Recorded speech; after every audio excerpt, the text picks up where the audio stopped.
Bitcoin Street, Bitcoin bull run update action.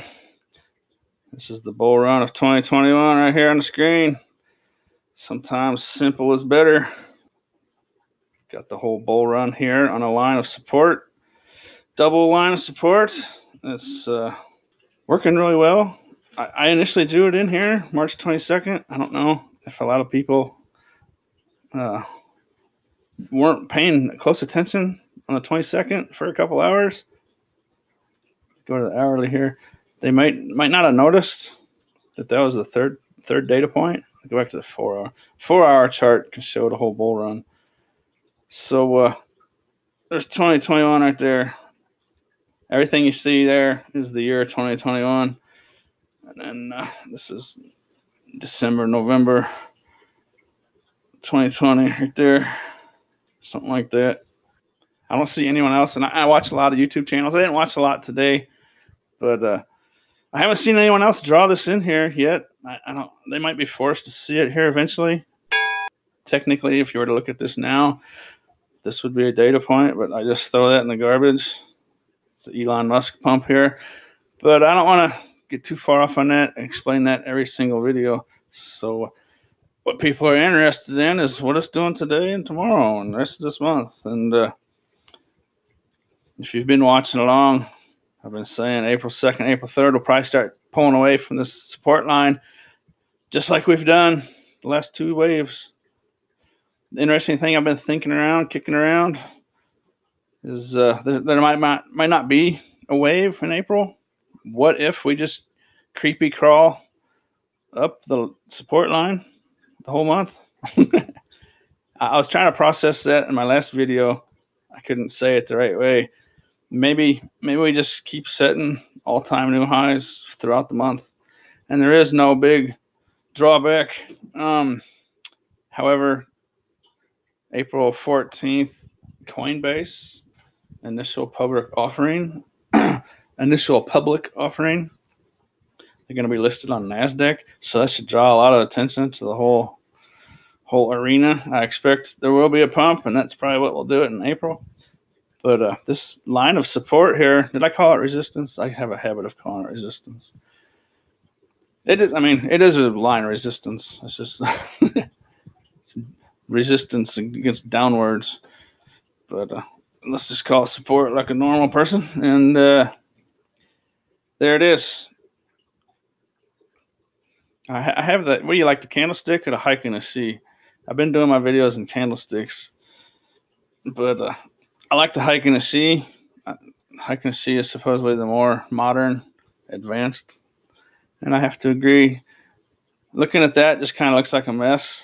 So even if you've never looked at a chart before, if you're looking at these hike in the sea chart style, look at that. See the difference? There's candlestick. See how the green and red mixed together? Now hike in the sea. Hike in the sea, what it looks like it's doing is it's taking the whole trend. So if there's a red bar in here, red candle in here, it'll just turn it green. If there's a green candle in this red section, it'll just turn it red. And it's a little more advanced for sure, more of an advanced line of thinking. So I do like hike in the sea. I've been using that. For some reason, I've been making my videos with candlesticks. I think it's what everyone's used to looking at. But hike in the sea, there it is. Anyways, line of support, unbroken. Earlier today, let's see where we are here. Earlier today, look at that. I mean, tell me this isn't where this line of support is supposed to be.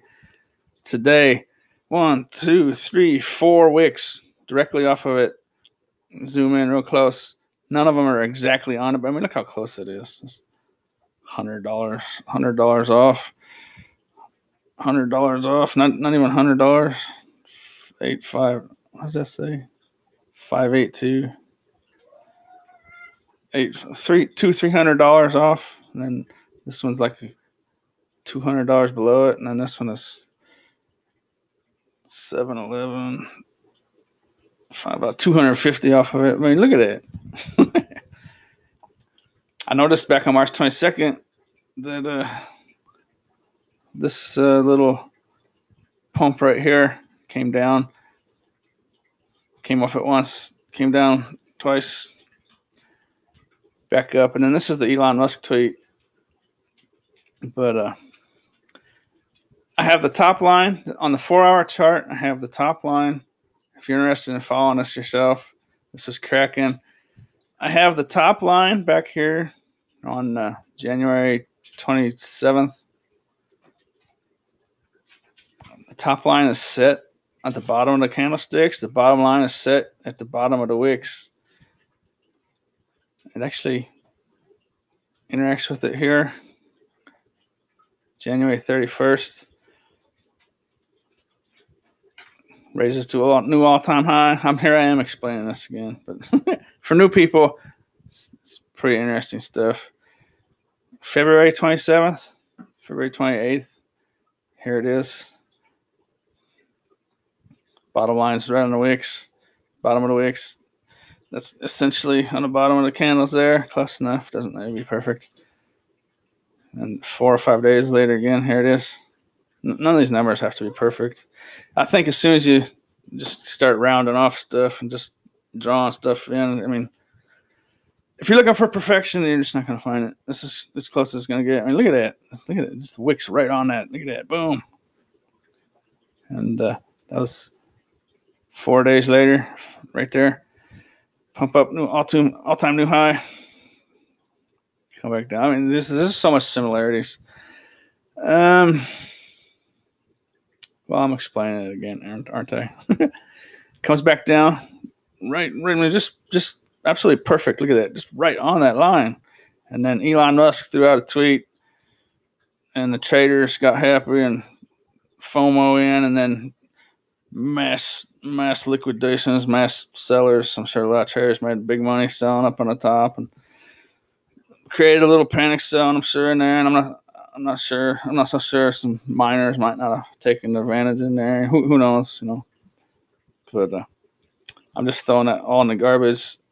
When I saw it happen, I said I'm just going to throw it in the garbage. And then look what happens right away. Just a few days later, come back right up into that bottom line. It's not even resistance. Top line's resistance just for a touch. Comes down, we break above it. And look at that. I mean, just right on it. Just I'm surprised all the analysts on YouTube aren't seeing that. I'm not sure. I think a lot of them, most of the analysts on YouTube know more about analysis than I do.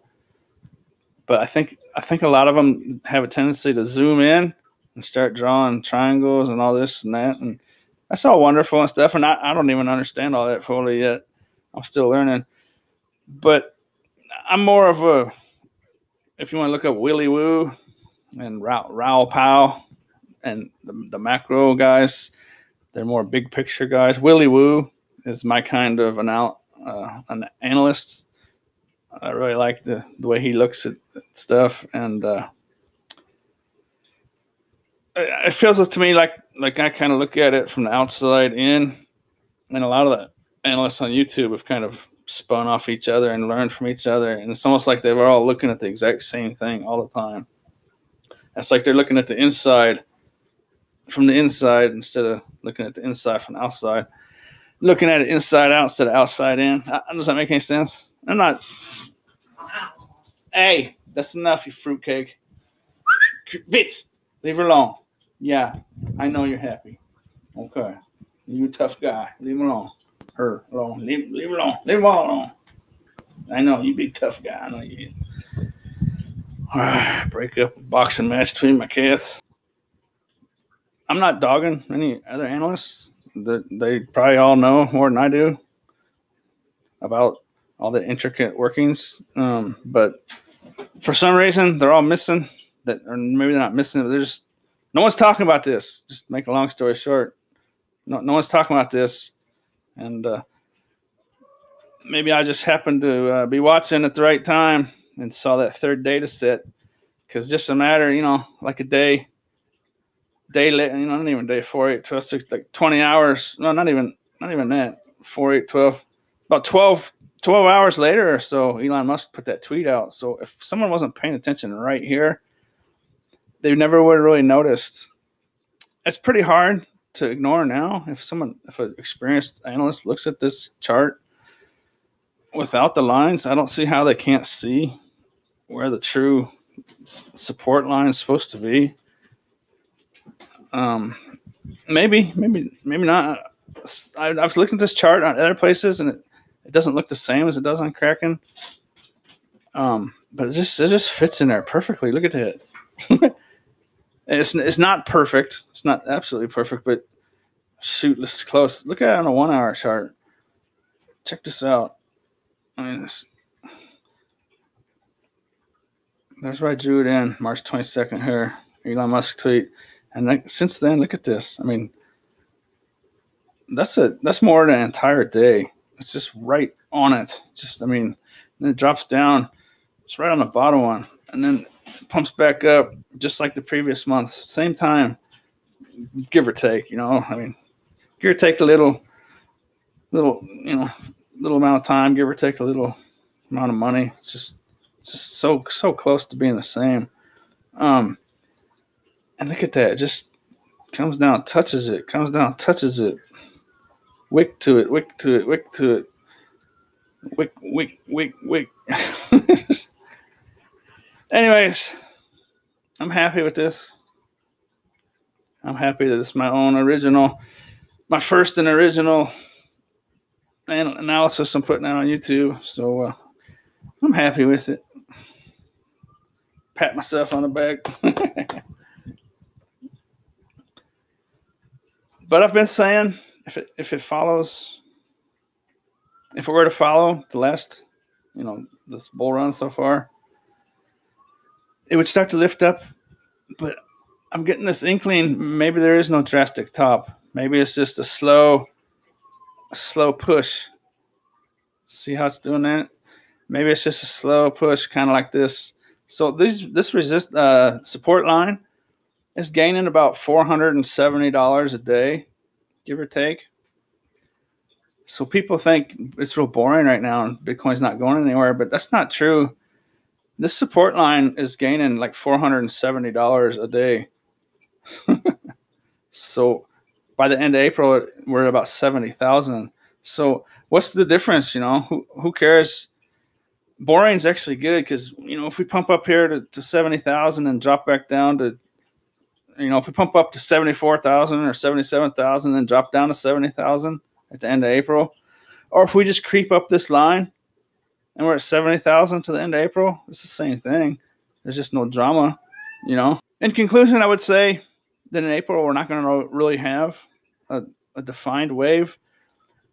It feels like to me, it's just going to it's like a mug, you ever seen someone pour a big frothy, sudsy beer mug where they poured a beer in and the foam head, it's like a couple inches or so above the liquid and, above the beer. And they just keep pouring the liquid in and the foam head just rises and rises and rises. And it gets to the top of the mug. And if you just keep pouring, keep slowly pouring the beer in there, that foam head will just rise up out of the mug. And finally, if you just keep pouring a little more beer, a little more liquid in there, that the foam head just spills over the sides. That feels like what it's doing right now. See how it's like the liquid is just slowly pouring in, and that foam head, the all-time high, about 62,000. It's just more and more liquid just slowly being poured in, and there's no option. There's no other option for the all-time high to be broken. By about April 7th, April 8th, if we just keep going like this, and then that Coinbase IPO, April 14th, it probably will produce another top, all-time high top to where we fall back down to the support line. This support line could fail. It could break either to the upside or the downside. Maybe the day comes where we stop interacting with it, but that's not today, I can tell you that. But that's what it feels like to me, a frothy liquid being slowly poured, and there's no other option for that sudsy froth to just start spilling over into an all-time new high, and you just keep pouring slowly more and more liquid and more frothy suds, maybe daily all-time highs. that Coinbase IPO is going to probably ruin the frothy suds analogy. There probably will be a little wave. Maybe. We'll see. We'll see how that goes. Worst case for April. I'm just looking at it from the outside in, and I've soaked up a lot of information. I'm not just saying this, just by looking at it and saying, "Hey, I think it's doing this." It's not, this isn't opinion based. I know all the news for the most part, and I'm tuned in. I'm tuned into this Bitcoin info. That's why I don't concentrate on altcoins or anything. I don't even really know anything about altcoins. I want to become a professional level Bitcoin analyzer. What's the point of trying to look at something else if I haven't at least fairly mastered Bitcoin? So I'm just gonna be a Bitcoin guy for 2021. I have a small position in Ethereum as well, but that's just because all the Bitcoin people I watch recommend Ethereum. I don't even really know anything about it yet, but I have about 98% of everything I have in Bitcoin. So, anyways, I'm on Bitcoin, and I've kind of changed the field's kind of changed for me in April. I think we just kind of creepy crawl along the support line. If it were not for a possible Coinbase IPO pump, I would almost say we just kind of maybe slowly rise off, and just kind of once we get above 62,000, just there's no past resistance or support as far as the horizontal levels. Fibonacci levels, I think, are up in here. Maybe that'll be a little resistance, but once we break the all-time high and that liquid's just slowly being poured into the glass, I think that frothy suds are just gonna kind of meander off into unknown territories where it's gonna explore. But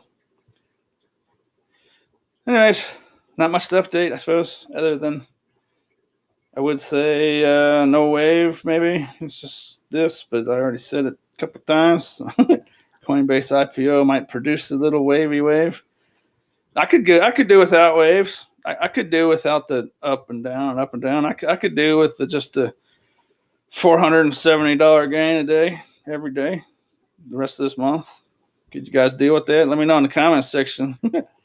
Would you mind if it was just a boring, super boring Bitcoin that everyone gets tired and bored with? That goes up $470 a day with no pumps and no dumps, just a steady, boring, bland $11,000 gain over the next 28 days. Hope you enjoyed this little update. As always, thanks for watching.